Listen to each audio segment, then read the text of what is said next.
to TSS Online. Are you excited? Yes! We're going to be singing Turn It Up. Put your hands together and join us with the actions, okay? Yes. Yeah. Woo!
Hey kids, we are so glad that you are connected to this session today, and after a great singing and worship session, I'm sure you all are energized and hope to be share something very important for the day.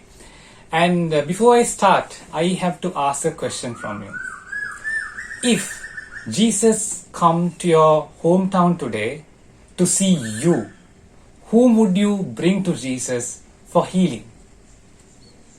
It can be a friend, it can be one of your parents, it can be one of your siblings, neighbors, anyone that you can think of. Whom would you bring to Jesus for healing? Now today's story is something to do with that. So the name of the story is The Faith of the Centurion.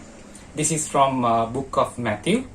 And you might wonder, and you may not very familiar with this word centurion. Now who is this centurion? Now this will help you to figure that out. Now what is this? 100, correct. So centurion, in cricket, you know, when you hit century, that means you have scored 100. A high-ranked military official who has so many men under him, under his authority. So basically, he has 100 soldiers under him. So he is a very powerful person. He has so many men that he can get work done. But him being very humble, he comes to Jesus. And I would like to read this story to you. When Jesus had entered Capernaum, a centurion came to him, asking for help. Lord, he said, my servant lies at home paralyzed, suffering terribly. So the centurion goes to meet Jesus and says that my servant is paralyzed and I want your help.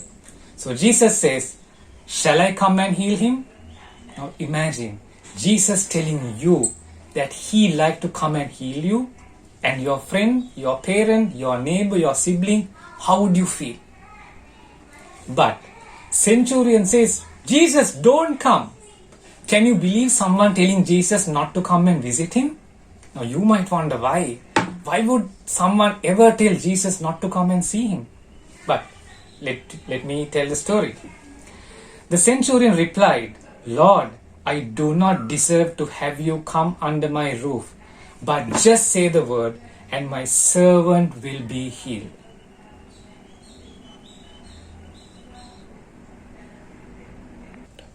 Now, I have something to share with you. Now, there are some letters which are jumbled here. I want you all to think of.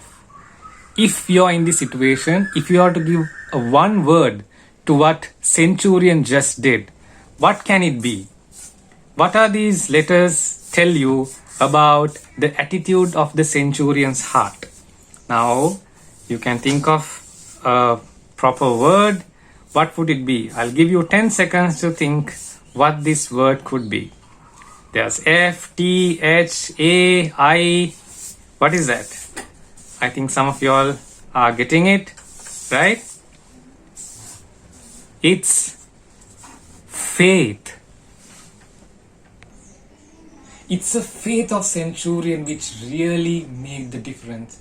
Him asking Jesus not to come but just to say the word, that is real faith. Now I want to do something with you today which I practice on my own. Now this box was given to most of us at Colombo Gospel Tabernacle some years back, and I still do it. This is my faith box. So what it has is, it's all the prayer requests, all the faith promises that God has done in my life. I have written in so many pieces of paper, right? What I want to do is, from today onwards, let's start this new habit of committing ourselves to Jesus with our faith request. So it's very simple. You can write on a piece of paper what would you like to have from Jesus. It can be knowledge, wisdom, healing for someone, prayer for someone, praying for someone for his health, or it can be anything.